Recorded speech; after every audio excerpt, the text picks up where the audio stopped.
आज हम इस वीडियो में वैसे स्टूडेंट जो खासकर जामिया मिल्लिया इस्लामिया में डिप्लोमा इन इंजीनियरिंग में एडमिशन लेना चाहते हैं, ऑब्वियसली उनका जो एडमिशन का क्राइटेरिया एंट्रेंस बेस्ड है, लेकिन इस वीडियो में आपको तैयारी उसका किस तरीके से करना चाहिए पहला, और दूसरा ये कि एग्ज़ाम पैटर्न सिलेबस को लेकर और साथ ही गाइडेंस और टिप्स को लेकर भी बात किया जाएगा, और आपको किस तरीके से तैयारी करनी चाहिए लाइक कि आपका सिलेक्शन के चांसेस ज़्यादा हो।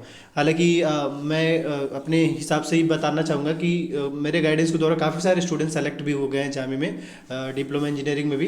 तो उस बेस पे भी मैं आपको एक फाइनल गाइडेंस इसमें दूंगा ताकि आपको एक फाइनलाइज कर पाएँ और एंट्रेंस क्वालिफाई कर पाएँ।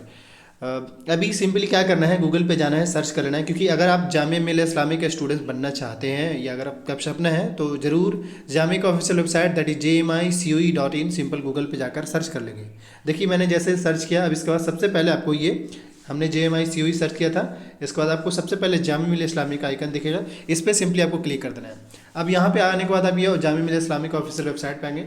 अगर मान लीजिए एप्लीकेशन फॉर्म एंट्रेंस एग्जाम जब कभी भी आएगा तो आपको इसी वाले एंट्रेंस सेक्शन में, इस वाले एरिया में आपको दिखेगा, तो आपको थोड़ा सा अपडेटेड रहना है। और अब इसके बाद अगर हम बात कर लें यहाँ पे आपके डिप्लोमा इंजीनियरिंग को लेकर, हम उससे पहले आपको कुछ बेसिक डिटेल बता दें ताकि आपके लिए एक अच्छा हो, क्योंकि ऑब्वियसली आप अगर किसी एग्ज़ाम्स को दे रहे हैं तो उसके बारे में जानिए। बात बाकी ये कि सिलेक्शन होने के बाद तो आप वैसे भी एडमिशन वहाँ पे लेंगे ही। डिप्लोमा इन इंजीनियरिंग जो है वो जामिया मिल्लिया इस्लामिया में यूनिवर्सिटी पॉलिटेक्निक नाम से एक बिल्डिंग है, वहाँ आपके क्लासेस चलते हैं। और यहाँ पे जो डिप्लोमा है वो दो तरीके का, एक सेल्फ फाइनेंस है और दूसरा जो है वो रेगुलर है।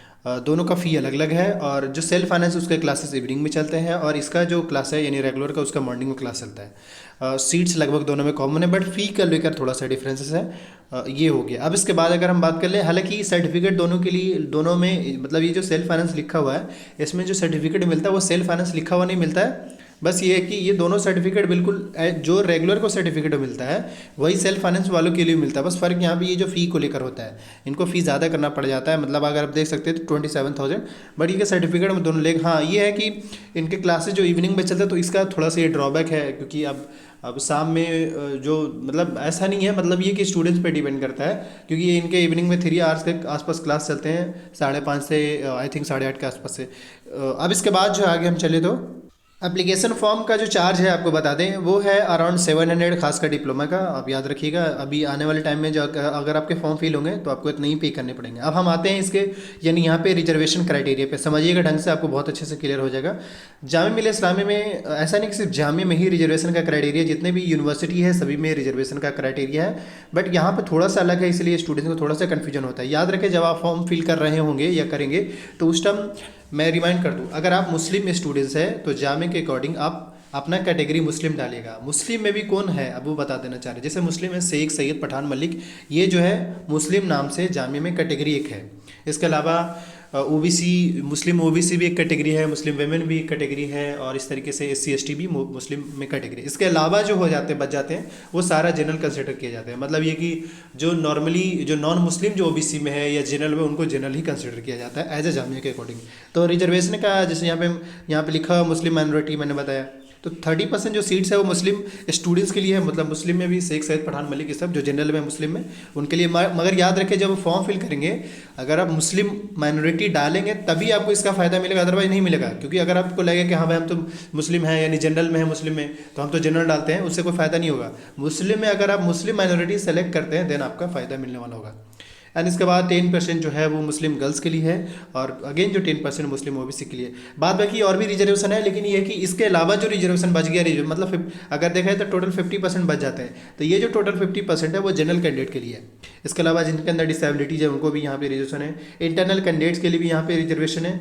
इसके अलावा कश्मीरी माइग्रेंट्स के लिए, कश्मीरी स्टूडेंट्स के लिए भी है, और PWD कैटेगरी के स्टूडेंट्स के लिए भी है, फॉरेन और जो प्लेयर में मतलब आउटस्टैंडिंग प्लेयर हो उनको भी यहाँ पे मिलता है। अब इसके बाद अगर हम बात करें किसी के पास NCC का सर्टिफिकेट हो या NSS का सर्टिफिकेट, उनको भी यहाँ पे रिजर्वेशन मिलता है।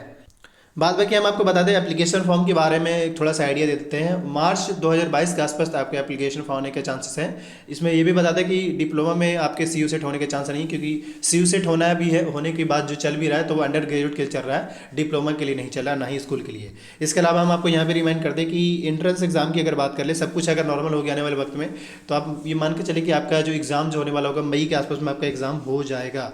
तो आपको ये है कि अगर आप इस यूट्यूब चैनल को सब्सक्राइब कर लिए तो आपको घबराने की ज़रूरत नहीं है। साथ ही मैं यहाँ पे एक और आपको एडवर्टीजमेंट कर दूँ यहाँ पे कि हमारे द्वारा जामिया मिलिया इस्लामिया में जो भी स्टूडेंट्स इंटरेस्टेड है डिप्लोमा इंजीनियरिंग में एडमिशन को लेकर और एंट्रेंस क्वालिफाई करने को लेकर, हमारे द्वारा जो है यहाँ पे ऑनलाइन कोचिंग प्रोवाइड कराया जा रहा है। डिटेल उसका वीडियो के डिस्क्रिप्शन बॉक्स में है, आप वहाँ से लेकर आप जल्द से जल्द क्लास ज्वाइन कर सकते हैं ताकि आपका सिलेक्शन फिक्स हो। एंड मैं एक बार फिर से रिमाइंड कर दूँ कि अभी सेशन 21-22 में ही बहुत सारे बच्चे जो है, बहुत सारे तो नहीं कर सकते बल्कि ये कि हमने 12 बंदे को सेलेक्ट किया था, उसमें से 12 आउट ऑफ 6 बच्चे ऐसे हैं जो जामिया में सेलेक्ट हो गए हैं। काफ़ी अच्छा रैंक भी आया है, कुछ का रैंक 5 भी आया है बाद बाकी। तो इसलिए मैं रिमाइंड करना चाहूँगा अगर आप चाहें तो उस ऑनलाइन क्लास को ज्वाइन कर सकते हैं। और अब इसके बाद अगर हम बात कर लें यहाँ पे, अब इसके बाद हम आपके इसके एलिजिबिलिटी जो क्राइटेरिया उसके बारे में हम बात कर लेंगे। ये जैसे आप देख सकते हैं ये डिप्लोमा इंजीनियरिंग का है, चाहे वो सेल्फ फाइनेंस और रेगुलर हो, बहुत अर्थ है। बट यहाँ पे ब्रांच कौन कौन से वो जान जाइए। सिविल इंजीनियरिंग का है, computer, electrical, electronics and mechanical, ये 5 ही वहाँ पे ब्रांच है जामिया मिलिया इस्लामिया में, इसके अलावा नहीं है और कोई और ब्रांच।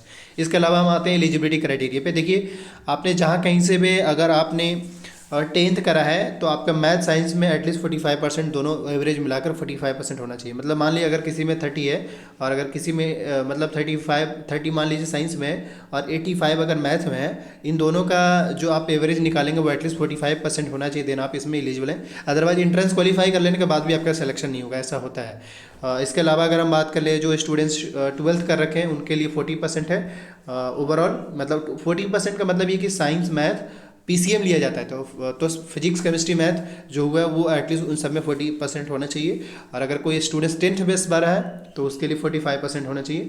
45% में भी साइंस मैथ कंसीडर किया जाता है क्योंकि पीसीएम तो फिजिक्स केमिस्ट्री ये तो एक में ही हो गया साइंस में 10th के अकॉर्डिंग। तो साइंस में जो है साइंस और मैथ में दोनों मिलाकर एटलीस्ट 45% होना चाहिए, देना आप इसमें एलिजिबल हैं। आगे हम बात कर ले इसमें, अब हम आते हैं आपके सिलेबस के या पैटर्न पे, एग्जाम पैटर्न पे। देखिए आपका जो क्वेश्चन होगा वो टोटल 200 MCQs में रहेंगे और आपको टाइम मिलेगा 3 आवर्स।